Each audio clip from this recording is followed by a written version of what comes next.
2, 1. Afamboza maka nkem Wampa. My name is Uzo Nkem Wampa, and I'm the creator of the Roots in Reverse video project. So what have you learned from doing this project? I've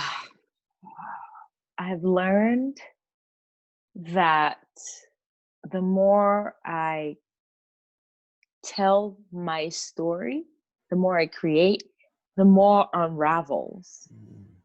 It's like I'm discovering myself even more. As I'm looking at imagery, the different images, and as I'm looking at the different,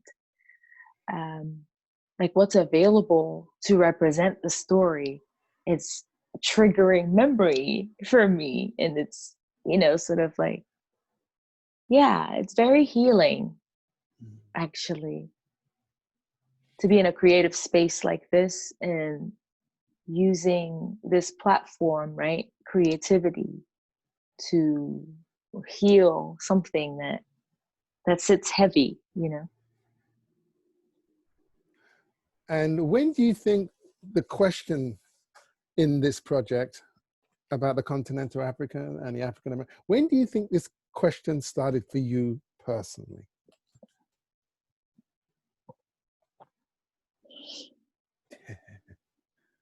I have to dig deep for that one, right?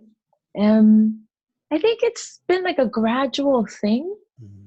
Perhaps started off as curiosities until something big and dramatic happens, then it causes for a deep inquiry and questioning. So an example of something big happening is like being called out by an African American or somebody who's multi-generationally lived here in the United States, and being called out about maybe my lack of compassion for their history.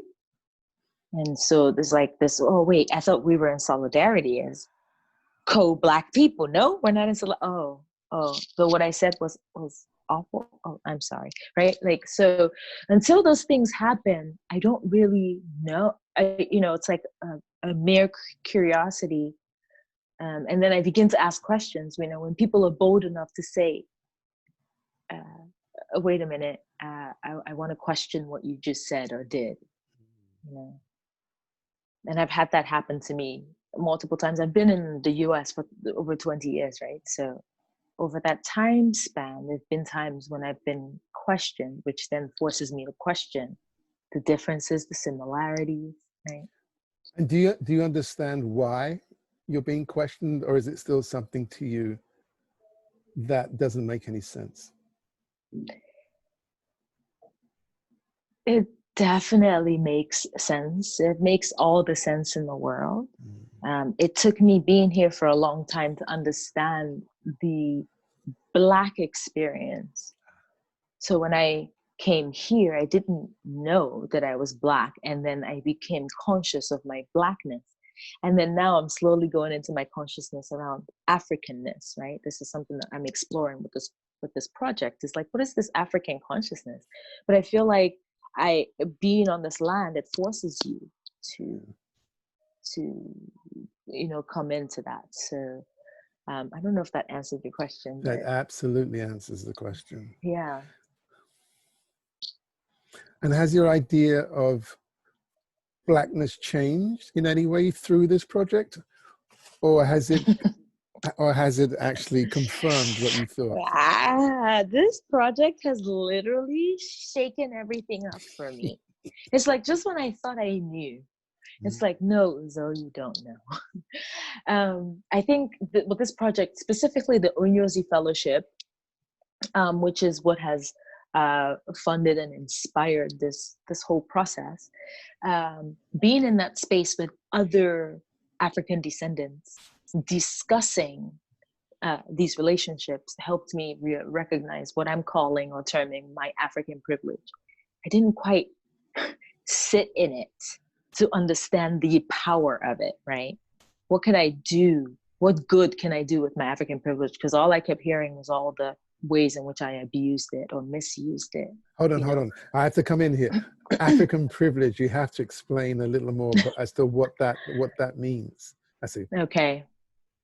African privilege to me means that I have privilege around where I have come from, the languages that my people speak or spoke. I have African privilege in that I don't have the same epigenetic traumas, if you may, that other my fellow African descendants who are descendants of the, you know, of the Ma'afa, right, the traumatic transatlantic slave trade, had to endure. Now, this obviously is not a monolithic. This is not like a one story fits all. This is just my way of trying to understand and generalize, right? What this, you know, having the privilege of knowing where I've come from automatically does something for my psyche. It does something to my psychology. It does something to my biology. You know, it's all around. It's holistic, and so by understanding this, as I relate to somebody who doesn't have that, I must have compassion. And I haven't always been compassionate. And so this program, what it has done for me is it has sort of brought it to the forefront, because hopefully, you know, there was a space container created where folks were able to address, you know, the you know, how we've truly felt, right? How we have felt relating with each other. So that's just like one example of that. What I'm Beautiful. calling the African privilege. Mm-hmm. Everyone's going to take from this is just the, as I understand it, this is just the beginning, like a taster, a trailer of what is going to be a longer piece at some point in the future. Everyone's going to take from it what they take from it. But what do you hope? Is there anything that you hope people get from this project?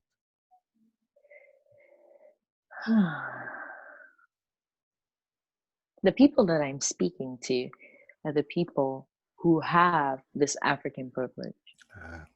If you have African privilege, please do good with your privilege, which means understand, have some compassion, right? Let's hear each other. Let's listen to each other. Let's hear each other's stories. And I would actually love for us to be able to connect with our tragedies along with our triumphs, right? So we're quick to celebrate when someone does really well. If an African American wins an award, we all celebrate, all Black folks all around the world. You know, if an African gets some sort of a Nobel Peace Prize, right, we all celebrate. We all just, you know, it's if we're all one, right? If Black Lives Matters is an only America, US problem, and that we're not globally celebrating, if you have this some sort of privilege in your Blackness, then it's important for us to also tune into the tragedies, you know, so that there's leverage. So that's what I'm hoping. Like, let's stop thinking about how we can leverage each other as far as African descendants or Africans who are in this global, you know, we're everywhere, we're all over the world. Uzo. That's beautiful. Yay! Really, really.